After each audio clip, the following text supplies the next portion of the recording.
Okay, we're starting another training session today. I'm still carrying on despite my hip that's going out that's soon to be replaced. I'm in considerable pain from that today, so again, forgive me if I'm not as mobile as I normally am. I've been asked to use Recon Tantos. This is the 4-inch Recon Tanto trainers I'm using today. Normally I don't use these, so it'll be fun for me to use a different knife. Luke is using 7-inch Recon Tanto trainers. And he's got a 7-inch blade, like I said, and I have a 4-inch blade. What I'm going to start with today is teaching how to avoid having your hands struck. Your hands are the primary target in a knife fight. Your hands, your forearms, your elbows, your biceps, with your hands. And the appendages that hold that knife, if you can destroy those, the knife goes on the ground, and then you can decide whether you want to show mercy or take further steps. So, I'm going to put my hand out in Luke's reach. I put it out there, I'm going to let him cut my hand. Then I'm going to deny him. So, there's lots of ways to keep people from cutting your hand. The basic is the U. You just drop your hand underneath you, make a U like this. The tighter the U, the better.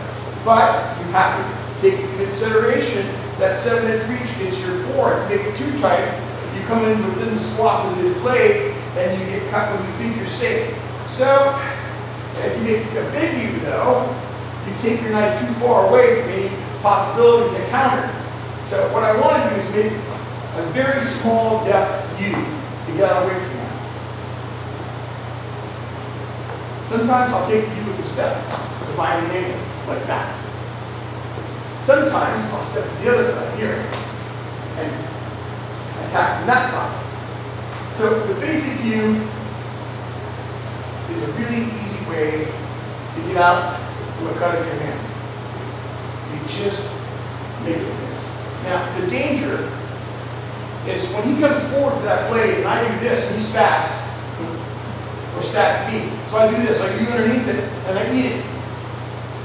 That's the danger. So you've got to be careful that it's really an attack on your hand and not a feint. Because if I feint and he moves his hand here, and he moves it out of the way, you, and I go. So I feint here his hand, and then I go. He thinks this is the real attack. That's not the real attack. I've seen how he uses feints before. So when he does that, I just continue and stick it. And he's over here doing this, or that blade goes into his stomach back there. The other one, the next thing I'll teach you how to do is when he attacks my hand, I raise it. So I raise it out of the plane of his attack. So I let him attack me, let him attack me, let him attack me, let him attack me. He changed his angle. But my response is, I'm going to lift my hand out of the reach of his blade. Now when I do that, when he goes here, I can come above him. He followed me out. That's good for you. Don't make a vertical whip. Because I'm trying to show what that is that you're vertical whip. So you're raising your blade. So, yeah. I come above it. Yes, you have to use it against the right attack at the right time. There is no free lunch. You just can't always use the same one. But the advantage of the lift at the last second is I might get a thrust, or I'm on top of him and I can drop on his exposed hand. So if I come up here, I can drop on him, or if I come up here, I can thrust. Those are all good things, but he can follow you, just tilt his blade up this way. Just tilts his point out. When I lift, he just tilts his point out, comes underneath. That's a danger. There's lots of dangers. There's no free lunch in my frame. Everything has to be measured and weighed to see when it's appropriate to use. Now, the other thing that I like to do is I'll retreat. My hand's here, he tucks in my hand, I'll come either all the way back or I'll come halfway back. So he doesn't really know what I'm going to do. I come all the way back. Now, I'm way over here. He has to take up a lot of space. He has to chase me if he wants to continue his attack. If I come back just a little bit, I keep my space. So I come back halfway and I attack, or I come all the way back. So this is something I'm doing constantly with my knife. I'm never leaving my knife in the same position. So as soon as I think he has zeroed in on where my knife is, I change its position. So that's another thing that you do. Here's another one.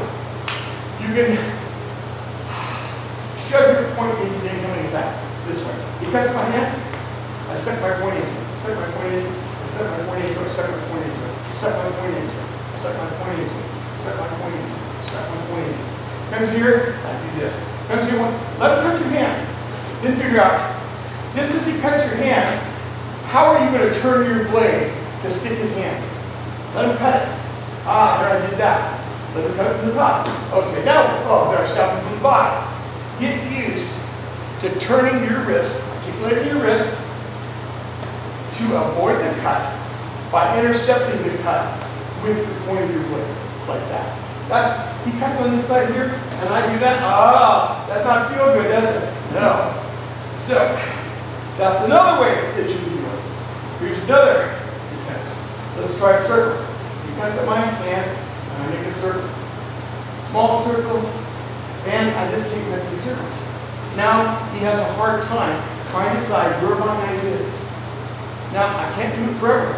I might circle this way. I might circle this way. Then I might drop underneath. I might go back. I might circle. I might circle. There, his way. When he did, he cocked his hand to cut me. So I intercepted with the back of my Tanto. There, I stabbed him there. Ouch. So sorry. So this hand is always moving. A still hand is a cut hand. This is almost always cut. Anytime I see anybody hesitate for even a microsecond, I cut them or I stab them. So you don't want to have your hand still. The other thing is you don't want to make a predictive pattern and predictive rhythm. Sometimes I do what's called the herky-jerky. It's hard for him to know exactly where that knife's going to go because there's no pattern that he wants to see, that he can figure out. So let him attack, and then just start moving your knife in that window. Hard to find out where it is, huh? Okay. Here's another one. He attacks, connects. So all I'm doing with this knife hand is I'm making X's like this. So sometimes I'll X away, sometimes I'll come this way and follow back there, sometimes I'll come over this way, I'll come around right here, but I'm getting out of the way and coming back. I'm coming out of the way, coming back. So I'm making that X. All right, now, this technique harkens back to Guru Tanto taught me this. You make patterns with the movement of your knife like the alphabet. So I might make an A. And he's going to try to counterpoint that. Now I might make a B.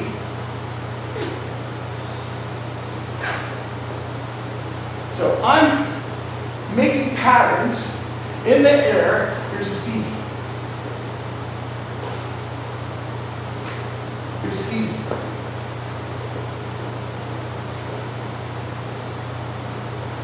So you get my drift. You make all these patterns, but try to make it in the window between his shoulders and your shoulders and his belt line. Don't go out here. Try it because then you expose a lot of your arm and shoulder, and you bring your knife too far away from an attack. What I want to do is make him miss. He's trying to track what I'm doing.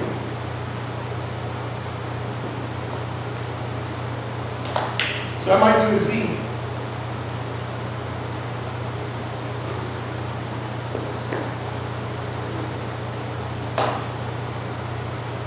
Now,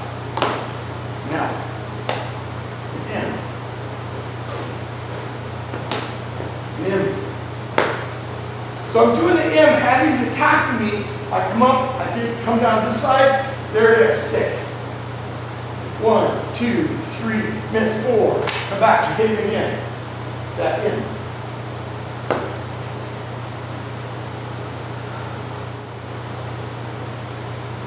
The next one is an imitation. You put it into a space and pull it back out. So I pull it down and come back.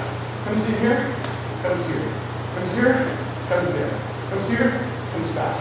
So enters the space, leaves the space, enters the space, leaves the space. So I'm going to go underneath this attack and then attack from below up into his hand. That's really effective.